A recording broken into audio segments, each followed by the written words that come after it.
हो गई है एक भीषण युद्ध की शुरुआत।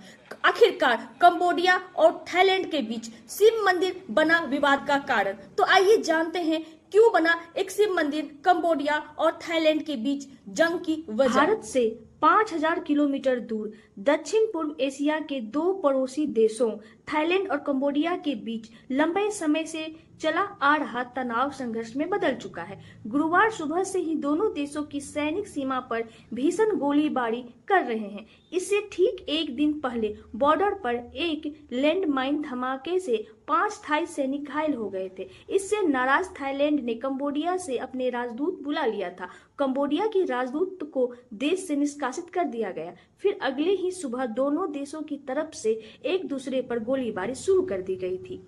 रिपोर्ट के अनुसार हमले के बीच कम से कम 9 आम नागरिकों की मौत की खबर सामने आई है। थाई सेना ने कहा है कि सबसे ज्यादा मौतें सी सा कैंट प्रांत में हुई है, जहां एक गैस स्टेशन पर हमले से 6 लोग मारे गए हैं। 3 सीमावर्ती प्रांतों में कम से कम 14 लोग घायल हो गए हैं।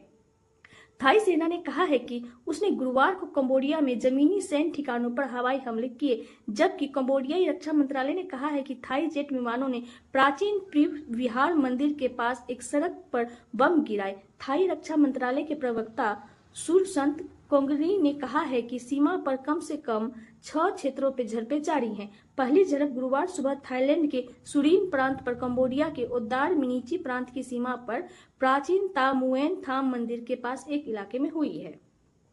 कंबोडियाई सरकार के एक सूत्र ने न्यूज एजेंसी को बताया कि थाई प्रांत सुरीन और कंबोडिया के ओदार मिनीची के बीच के बॉर्डर पर 2 मंदिर के आपस में गुरुवार सुबह में ही वहीं पे हिंसा भड़क गई थी।